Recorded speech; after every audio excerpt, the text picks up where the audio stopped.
Okay, good evening, everyone. Thanks for joining us. Tonight is August 22nd, 2019. We're having a special workshop presentation from Behan Associates. Would everyone please rise for the pledge? I pledge allegiance to the flag of the United States of America and to the republic for which it stands, one nation, under God, indivisible, with liberty and justice for all. Thank you. Like I said, this is a special presentation we're doing. Usually we don't have a workshop before our town board meeting, but we don't have a workshop in the month of August. As many of you know, the town board implemented a moratorium on all I-zones in the town last year, and we hired a consultant, a planning consultant, to review all the I-zones in town. Recently we extended it another few months, and tonight we are going to get a presentation on the draft study. We have Mr. Michael Allen from Behan Associates with us. Thanks for joining us. And with that, why don't we get started with our presentation? Okay, thank you very much. As mentioned, my name is Michael Allen with Behan Planning.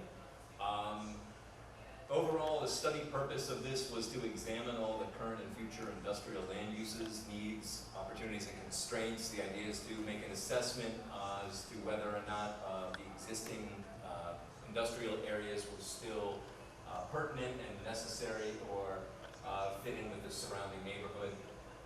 We also wanted to address the development trends in industrial districts, recognizing the concerns of the neighborhoods surrounding the industrial areas and trying to determine if they were still appropriate for the town of East Fishkill today. And then after that assessment, provide some future land use and zoning recommendations for the area. Overall, we were initially tasked with looking at 5 study areas. Study Area 1 by Fishkill Flats, Study Area 2 on the Bryan Drive area, Study Area 3 in Hopewell Junction, Study Area 4 out by the Stormville Airport, and Study Area 5 at the Route 52 and Leetown Road intersection. If you remember, my associate John Behan came here previously and gave a more detailed presentation of all of those. I'm going to later go into a summary of what those recommendations were.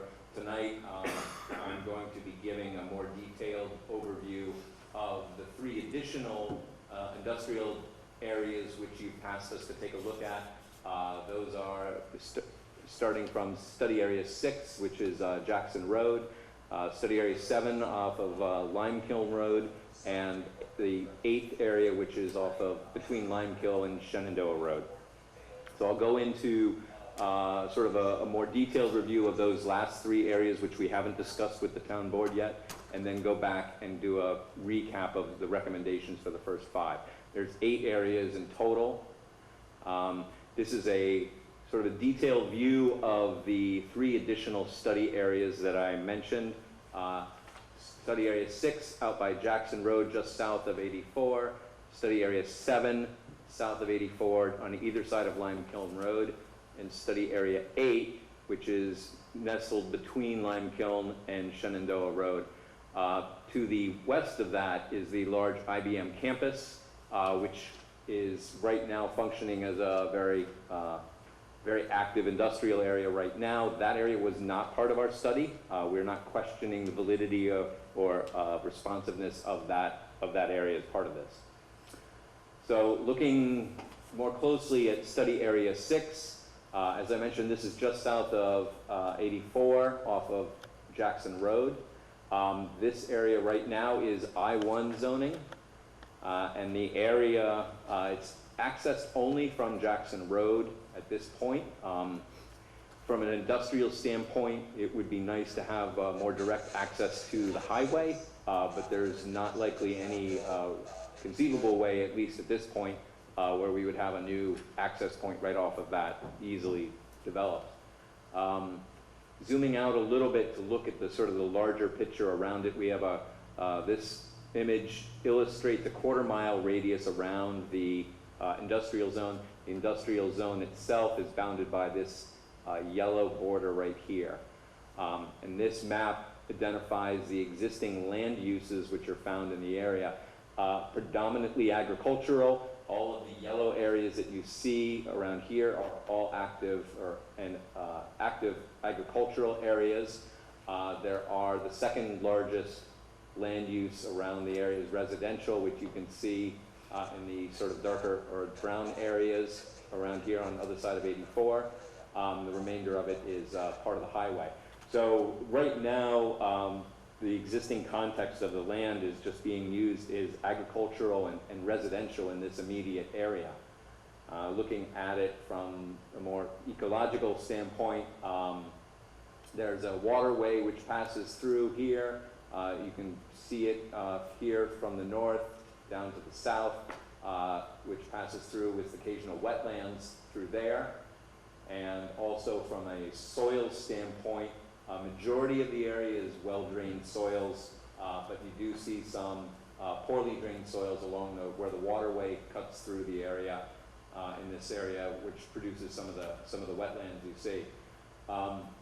Overall, the assessment of this is, despite the fact that it has the proximity to Taconic Parkway and I-84, the access to the site is limited. From an industrial standpoint, it wouldn't really support any significant industry because it would require any truck traffic coming and going from the site would have to use a lot of side roads through Jackson Road and going through residential areas wouldn't necessarily be something desirable.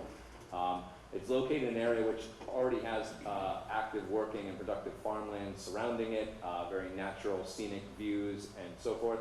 Also, this area lacks public water and sewer, which would normally be desired to support industry. So in consideration of these findings, the industrial zoning that's there right now seems inappropriate, basically. What we recommend in our report, which goes into more detail about our findings, but we're recommending that this area be rezoned R1 to match some of the residential areas around it. However, in trying to preserve the active farmland area that's taking place right there, that there be modifications which allow for the continued food warehouse use, which is already on the McMahon farm, and also some stipulations which try and support the active farmland use in that area, particularly also the Jackson farm, which is just south of it, or Jackson family farm, I should say. So changing the zoning here to R1 with some provisions that allow these farming operations to continue as they are right now, and perhaps add some additional use definitions and supporting zoning to support the active farmland and coincide with some of the suggested recommendations for ag and markets law with regards to protection of farmland.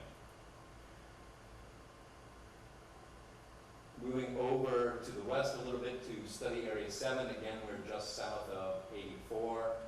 You have Limekiln Road, which bisects this area right here, north-south. Again, this is I-1 zoning. You have also East Hook Cross Road over here, just to the southeast.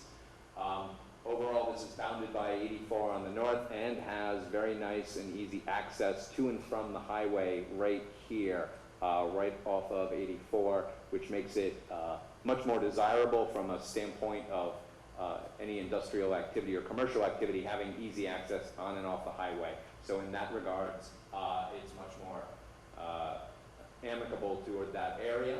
Looking at the existing land uses right now, again, agricultural is the yellow areas, these gray areas. There's a lot of vacant land in this area, and in the Donovan Drive Corporate Park right here, we have a couple of uses right now, which are more corporate business park style uses. Despite its access off of 84 and the fact that it has a lot of vacant land, this area is very much fragmented by the geography of the area. There are numerous wetlands which are found all throughout this area as well as up in here. There's also some steep slopes and a ridge which follows up this way here. The steep slopes, the wetlands, and the ridge effectively separate this central area here by Limekiln Road from this area over here on the east side. It effectively acts as sort of two different geographies. So while there's a lot of vacant land, this vacant land is rather fragmented, and it's difficult to develop in any larger scale facilities. It would be more suited to smaller scale facilities, which would be able to fit in among some of the land constraints. Of note, oops, wrong button. Of note, so this central area right here is much more conducive to some traffic activity, which would have easy access on and off of 84. The eastern portion here is accessible from a road over this way. However, we wouldn't recommend any high traffic activity that would be cutting through the residential areas on the east side. So in that sense, we would probably recommend a lower impact uses on this east end, which is in many ways geographically separated from the other area, unless there was some way to get access from Limekiln Road out to this eastern area, which is possible. It would just be somewhat difficult. So overall, with Limekiln Road, the opportunities for development here are somewhat limited because of the constraints of the wetlands and the slopes. Again, like the other industrial area, there's no water sewer service currently supporting this area. The industrial uses are generally not recommended in this area. However, we're suggesting that the central Limekiln Road area, which can be accessible right off of Limekiln Road, that those would be far more suited toward corporate business style park uses, which are already starting to develop there right now. Continuation of that style of development would be much more in keeping with the area. Also, some contractor storage yards would be something that could be useful there. As I mentioned, the area on the eastern side, because it's difficult to access without going through a residential area. So generally what we're recommending here is business park contractor yards here in this central area, which is accessible to Limekiln Road. However, on the eastern side, we would recommend the zoning here be more suited toward rural residential or low impact uses such as the contractor storage yards, provided they have some buffering too, because all of this area to the south of it is residential homes. We wouldn't want to do anything to negatively impact the residential homes there. So access could come in here from the east, but it could support higher, more intensive use, I would say more intensive traffic use, if access could be provided from Limekiln Road. Going up north, just to the other side of 84, we have study area 8.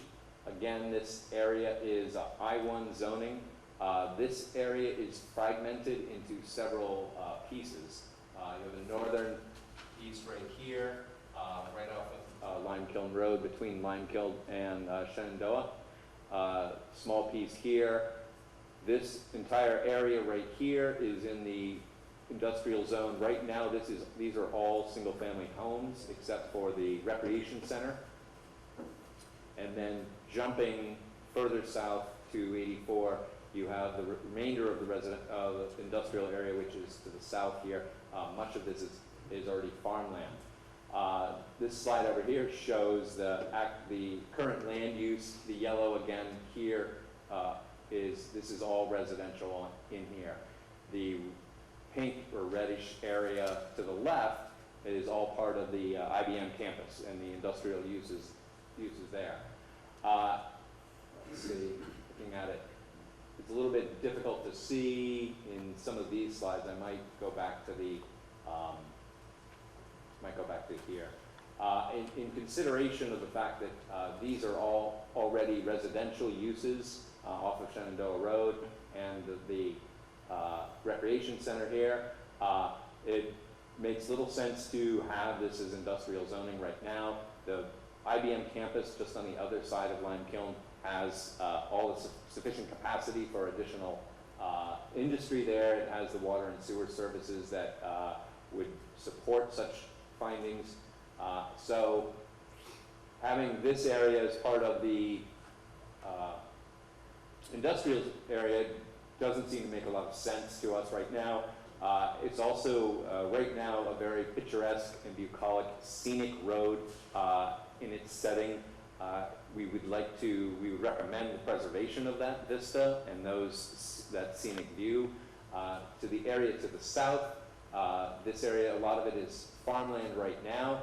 We would recommend that this area generally be zoned residential for this entire area pretty much be zoned residential with the potential ability. We would recommend that there be some consideration or additional effort to try and preserve some of the farmland in the south area, working with Dutchess County or the Land Trust to try and preserve some of these areas right there. There is one exception to this, and that is, so predominantly right now it's low-density residential homes, farmland in a rural setting. The existing inventory of undeveloped land in the immediate area with superior highway access and capacity to support industrial uses as the IBM campus already has plenty of space for industry. And right now it's currently nestled very neatly in a compact area that's bounded on 3 or 4 sides by major roads. This offers a nice containment to the area right now. And I was just going to comment, I think there's one parcel that abuts Lime Kiln Road that might still be appropriate for industrial in that area, and perhaps looking to preserve the residential along the Shenandoah Road, but perhaps keep it industrial where you could access it from Lime Kiln. yes, I was going to discuss that northernmost parcel. So wherever possible here, we would like to maintain the compatibility with the surrounding residential and rural agricultural setting. Again, as I mentioned, the southern portion down here near Estate 84 is a good area to consider for continued conservation. The one area that would be the potential, I guess, exception to this is the very northernmost parcel right here, which I've highlighted. This area is right at the corner with 52 and Lime Kiln Road. It's one of the, it's right now currently undeveloped. That area might be, because of its frontage on this road and the major corridor right there, that seems more conducive to have some commercial use at that location, provided it's buffered on the eastern side so it's not negatively impacting the homes across the street. So those are the 3 sites, the 3 newest sites that you have asked us to take a look at. Right. If you want me to pause there before I recap any of the previous sites? No, go ahead. Okay. Do the recap. Okay. Going back to the 5 sites that John Bean previously presented on, Site 1 in the northwest, what we're calling Fishkill Flats. What we recommend here is the creation of a new zoning district, perhaps the B3 zoning district. Despite the fact that this is industrial, it hasn't really been developing that way. It's been developing itself more as a commercial corridor, and right now it makes little sense to fight that. It makes more sense to try and sort of nurture the direction it's going in right now, perhaps creating more of a hamlet feel and some more mixed-use options, perhaps consider senior and multifamily housing options. We want to generally limit the expansion of motor vehicle-related uses and try and make it more of a pedestrian-friendly streetscape enhancements.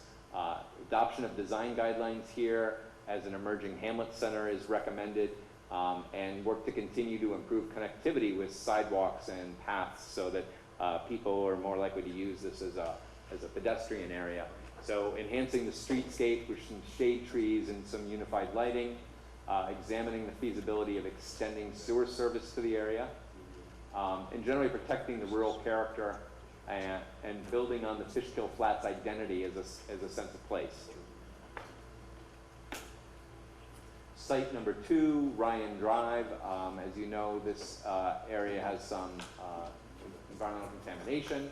Recommendations for this area is to limit future land uses to basically non-industrial uses, just general commercial uses. The idea being phasing out the industrial uses over time. It's surrounded by residential right now in a very tight area. So phasing out the industrial and just maintaining this as a commercial area is recommended. We'd like to improve connectivity along New York State Route 82 for pedestrians and bicyclists. John wanted us to note that the Phillips Farm in this area is an important part of the town's agricultural history and considering the conservation of that. Site number 3 is historic Hopewell Junction. Historically, this was industrially zoned because of the railroad. That's no longer going to be there. They're now in the process of building the Maybrook Trail as part of the Empire State Trail, so we will have a multi-use path and bike path through this area. So the idea here is to again try and foster this as a sort of more of a mixed-use hamlet center instead, taking advantage of the bike path and some of the pedestrian activity. You could support additional uses such as services, restaurants, cafes, bike rentals, and higher density residential uses, which would be more attainable to the area, slowly phasing out some of the storage yards that are there and trying to recapture this as more of a mixed-use hamlet, which is what we would recommend. Also providing public parking both on street and in the lots. Incentives to phasing out some of the outdoor storage, junk vehicle, and manufacturing shop uses which are still remaining there. Again here, design guidelines customized to the area. While this area and the flats share some similarities in our goals, they don't necessarily have to be the same district. They might want to be slightly different hamlet districts that are customized to the area a little bit. And taking advantage of the historic and natural resources there with the streams and the ponds, especially with the Maybrook Trail coming through, adding some paths and trails which connect people to the outlying areas that branch off of that trail are highly recommended. Site 4, Stormville Airport. Again, like the railroad, rail yard, this is more of a legacy zoning area. There was likely designated industrial because of the presence of the airport, but the airport no longer in use. It is recommended here that we try and capture some of the scenic and natural resources of the area. We are recommending that this area be more master planned as a conservation community where you can have some development in this area, but it be relatively compact to try and preserve some of the other areas as natural open space to maintain the views. Replacing the industrial district with a new plan development zoning district here we think would be more responsive to the environmental setting. There's some options here. We'd like to try and secure some of the scenic and natural resources. Open space conservation, we have some options here for perhaps some multi-use athletic fields, an orchard, vineyard, winery, with supporting commercial uses such as catering, a reception hall, restaurant. Maybe some of these recreation fields could also serve to act as a home for the craft fair and so forth in future uses. So you have a multi-function use of the property, but in an attractive way. And finally, just a recap of Site 5. This is the pavement packaging plant. This is one area, this is an existing operation, still in use successfully. We would recommend maintaining the existing I2 zoning district designation in that area, but to try and protect some of the residential areas from any further encroachment, some sort of buffers and landscape buffers that would protect them from their activities there so that they don't have any ill, I guess, impacts. We're recommending that you could add a requirement for designation of the town as an interested party in any environmental permits and compliance reporting going forward, so that you guys are kept up to date on everything that they're doing, and that will, I think, alleviate some of the concerns of nearby residents, and review the nearby business district for some of appropriate uses. As a sort of a side note or ancillary observations, we've noticed that the commercial trucking contractor storage operations are in high demand in this area, and there's a potential to use some of these new areas, such as the one off of Lime Kiln Road that I mentioned, as a new area to try and site some of these. They're in high demand. They're good in certain areas where, as long as we can have some good screening and buffering, that they're not going to interfere with the neighbors, that it would make some sense. And there's a potential to use this as an economic development tool. We would want, land with few development constraints, low impact to adjacent uses, and near areas for supporting services. So there's possibility to create sort of a construction contractor business park as a zoning tool to attract some of this in the future. That basically concludes the quick summary of the report recommendations. If the town wished to go further with this, we recommend that the plan be finalized and adopted as an amendment to the comprehensive plan. And this would be in parallel with zoning recommendations and zoning changes that would work in parallel with it. So the town would have the ability to adopt and go through the environmental review process for both of these simultaneously. These are our recommendations. It's up to the town whether or not you want to take them to the letter. There's obviously going to be some particular details and nuances with individual properties and individual property owners that would need to be taken into consideration, and that's your decision. But we would recommend that this be adopted as part of the comprehensive plan, and that you guys would move forward with some of, at least initially, some of the zoning changes to implement this so that people can move forward and lift the moratorium. And that concludes. Excellent. Thank you, Mr. Allen. Nice report. A lot of work there. A lot of work. It's a big town, a lot of I-zones. Our planner, she has drafted some zoning. So I read through the study carefully and been studying some of the recommendations from the report, and have started, at least preliminarily, to draft some legislation trying to codify some of the recommendations that were made in the report. And you have several documents in front of you that are basically my attempt to do that. And the first is, I'm going to talk about, is the table of permitted uses.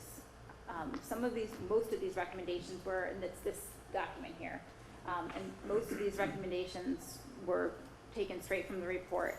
And initially, we have the I-3 zone currently, which is in the Fishkill Flats area, and the report is recommending that I-3 zone, it's the only area in town that is zoned I-3, be changed to some sort of commercial business district. And for lack of a better term, right now we're calling it the B3 district. And what we've done is we've looked at each of these individual uses and the permitted uses and sort of tried to figure out what's still appropriate in that area and what maybe needs to be removed from that area. And also look at adding additional uses, perhaps such as residential, second and third floor apartments above ground floor commercial. So those are some of the considerations. What I've done is I've created a new column in this document for you guys to look at, and where it says P, that would be something that would be considered permitted. Where the P is crossed out, it would be that we were considering getting rid of that use in that district.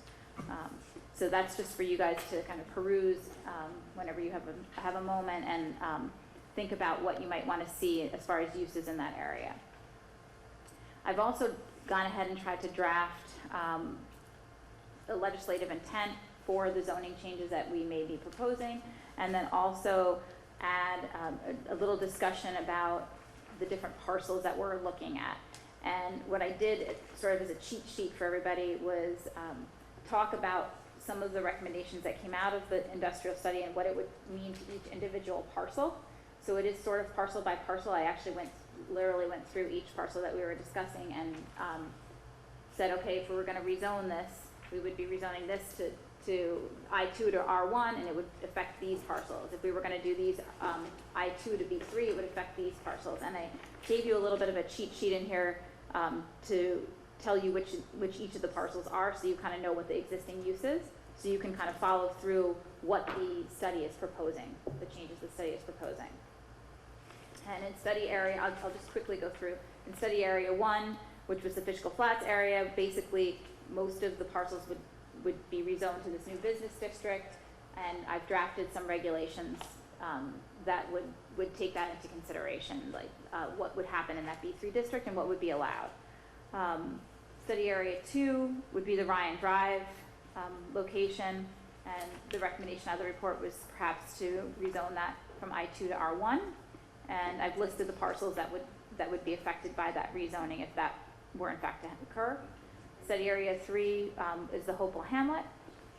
That area has a number of parcels that are also split zoned, and then there's a number of parcels that are currently B zoned that we may actually want to consider rezoning into a new B zone. And in consideration of the new B zone, I would also ask the town board to think about, we have several areas that we might want to make new commercial districts, and I'm thinking that instead of just one commercial district, we may want to consider multiple commercial districts. And in fact, I think what I would recommend would be doing something like Hamlet Center District. So there would be a Hamlet Center District for Hopewell Hamlet that would perhaps be called Hamlet Center Mixed Use. And then for the Fishkill Flats area, because it's not necessarily right now a town center or village center, be more of a neighborhood Hamlet Center. And then maybe some of the outlying areas could be Hamlet Center, rural edge areas. And that would take into consideration the areas, for instance, along 82 outside of the hamlet towards the Foster Road area, where you're not right in a downtown village center, but you're kind of on the outskirts. And so I think it might be appropriate to think of different uses in all of those different types of hamlet centers. So I'm recommending that instead of just one commercial district, we look at maybe multiple commercial districts with different uses and different requirements for each of them. And I took the liberty of drafting some text just so that you could get a sense of what that might look like.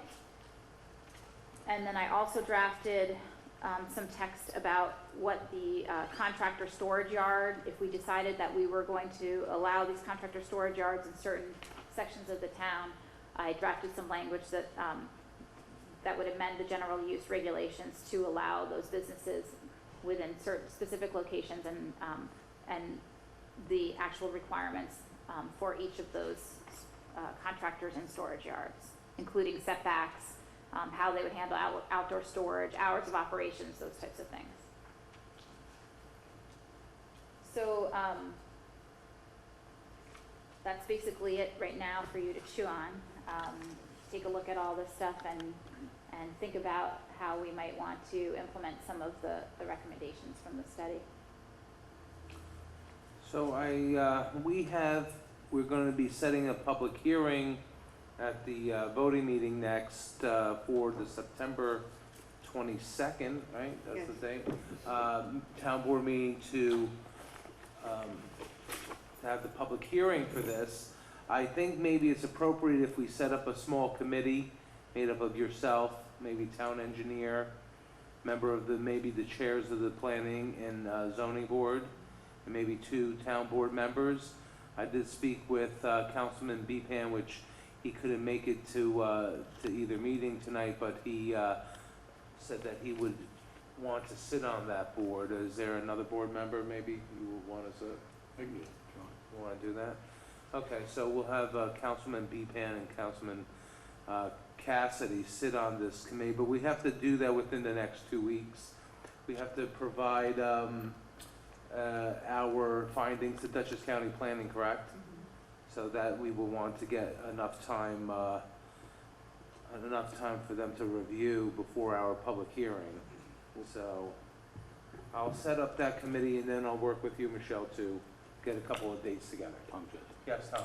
I was just wondering if the board wanted to consider going forward with the amendment to the master plan at the next meeting and perhaps modifying and set a public hearing for next month to extend the moratorium for 60 days or 90 days to allow this more detailed work to filter out. That's an option you would have too.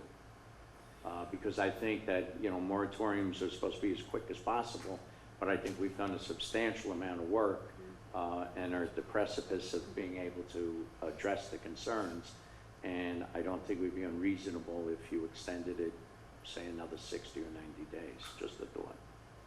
So at that time, then we can implement the changes to the comprehensive plan? So the proposal is to take the study and to amend our master plan, or to supplement our master plan with this study of the industrial zones.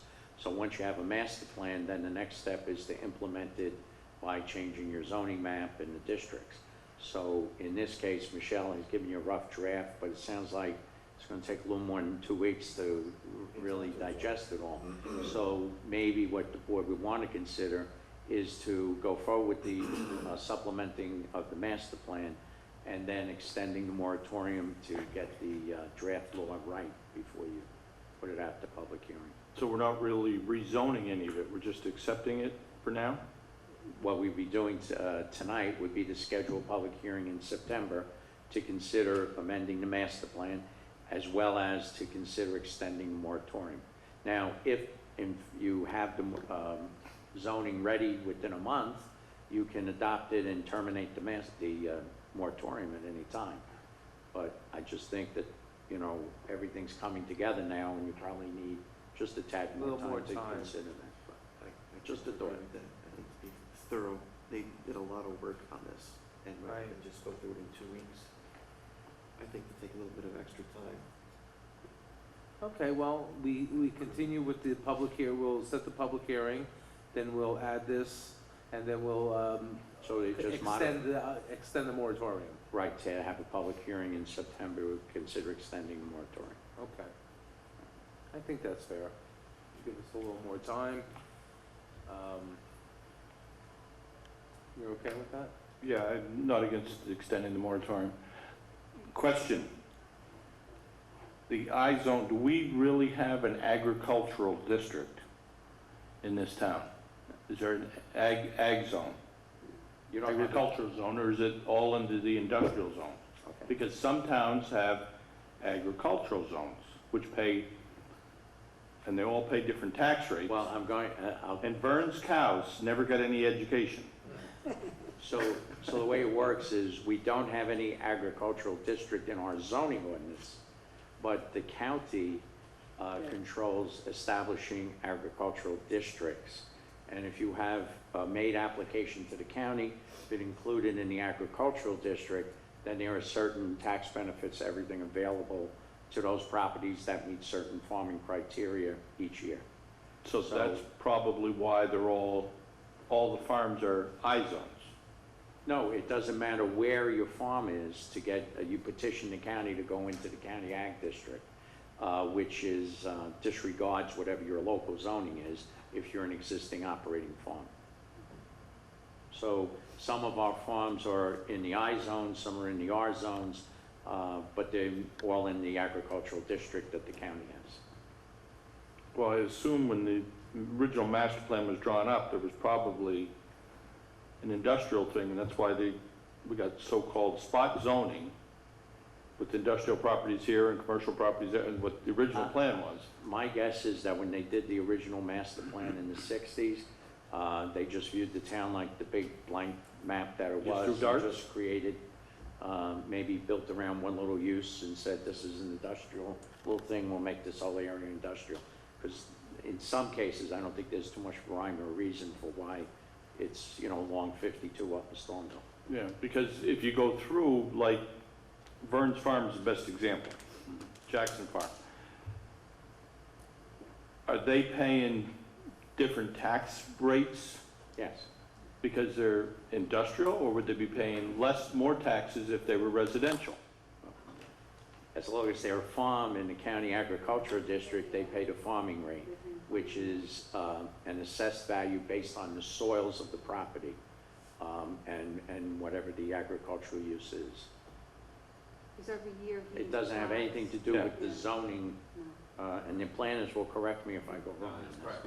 It's irrespective, the amount of the taxes they pay Doesn't are matter. irrespective of what the zoning district is. Right. Okay. You could have it as But with an industrial, multi-story residential worth $1 gazillion, but if it's used as farming and in the agricultural district, it's assessed based on the soils as established by, okay, but like some of these vacant parcels that have nothing on them, then their taxes. what rate are they paying at, They're paying at vacant residential rates, even though they're I-zoned? correct. No, vacant industrial rates, whatever the assessed value of a parcel of property zoned industrial is. Yeah. Okay. Because, I mean, some of the people, my only thought process is, no, a lot of them don't need to be I-zones anymore and probably shouldn't. Right. But if a guy's been paying taxes on it for 1,000 years, and they can't go back and get it, I mean, we might have a fight, but some of them might not fight it if they understand that you're never gonna get anything built there, but this is gonna lower your taxes. Or they could get a different use. Maybe it's Yeah. more valuable as a But different one use. thing we have to be careful, you know, we can't go back, we can't. I know we change can't go anything back with in that. taxes. But the property owner always had the right over the years to challenge the tax assessment, to say, even though you have it industrial, I'm never gonna be able to use it as industrial. Right, well, And that- I would certainly have a gut feeling that many of them probably have done that. Yeah. And that the assessments aren't truly reflective of a real industrial value because of the wetlands, the terrains, the locations, things like that. Because like the houses that are B1, that are on 82, and there's lots of them, Right. they're in a B1 district, but they're actually all residential. And they're assessed as residential. Because then there's another rule in assessment that it's what the property's use is at the time that it's assessed and valued. So they would be valued as residential. Okay, now let's go into the question about homestead and non-homestead. That's, here, you really want to test it. Homestead. Because we're one of the few. Well, We don't have homestead, that. non-homestead is just how your tax rates can be different for commercial versus residential. Right. Which But, we don't have. In the world of assessment, whatever the use the property is put to is what the value is based on. Which East Fishkill does not. We don't have Part for of that. town taxes, the Wappinger School District does, but not the town. You did pretty good. You got it straight there, Just wanted to make sure he had it straight. Supervisor? Keep coming. Gotta make it work. So, okay, well, we have a little more work to do.